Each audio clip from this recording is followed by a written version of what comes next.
There's no question that the Lagonda was a dramatic car. It's not often that a new car launch gets featured on the BBC main news. One has to remember that the 1970s were a pretty parlous period for the Western world. Aston Martin had gone out of business in 1974 and only been rescued in 1975. So a year later, they brought out this revolutionary car. The truth was that the new owners of the company were very bold and could see that the only way to really put Aston Martin back on the map and back on its feet economically was to create a car that would make an impact and indeed be a car of the future, which it certainly was at the time.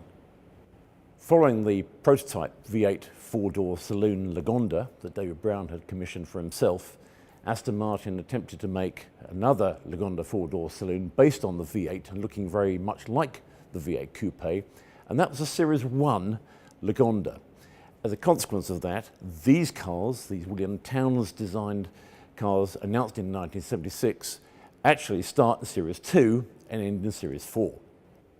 People think of this car as being a large car, but in truth, in the flesh, it really does not appear that way. It's a very clever design, a really dramatic, long and efficient wedge. Step inside this car, and there were uniquely designed in Canada, sumptuous seats of the sort never seen before, covered in Italian veal hide, no less. But then sitting in that driver's seat, you had this very elegant, Townes-designed, single-spoke steering wheel. But beyond that was something quite alien to anybody who'd ever sat in a car before, a single black sheet of plastic. And behind that, when the key was turned, red LED illuminations came up to give you all the information you needed. So much information, in fact, that there was a button that said ESO, Essential Services Only, so you'd only have the important information given to you when you were driving. Townes' very clever low bonnet design had one unintended consequence. It made the airbox much, much smaller, and it strangled the airflow into the Aston Martin V8 5.3 litre engine.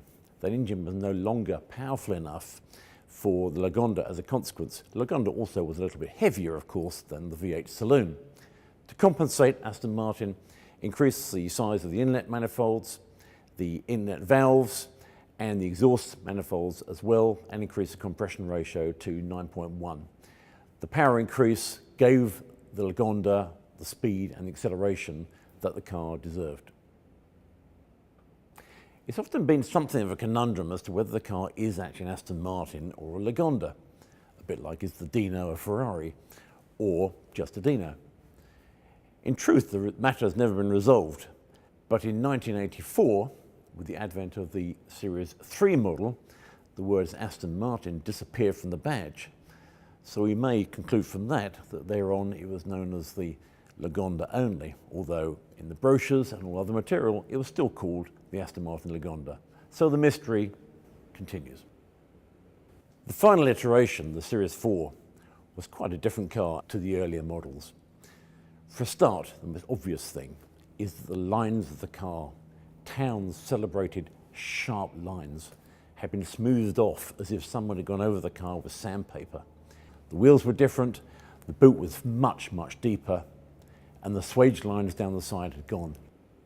No longer pop-up lights from the bonnet, but they're all integrated into the bumper, making the whole frontal area seem much more clean and homogeneous. So was the Lagonda a success? Undoubtedly. Of course, it saved the company. Such volumes of cars made by Aston Martin in that period were very, very significant. As it turned out, the V8 saloon did have a life beyond the 1970s. But the Lagonda was so successful that at one time Aston Martin considered dropping the V8 and only producing Lagonda. That, of course, would have been a mistake, but nonetheless, in 1 year, 90% of the cars they produced were the Lagonda.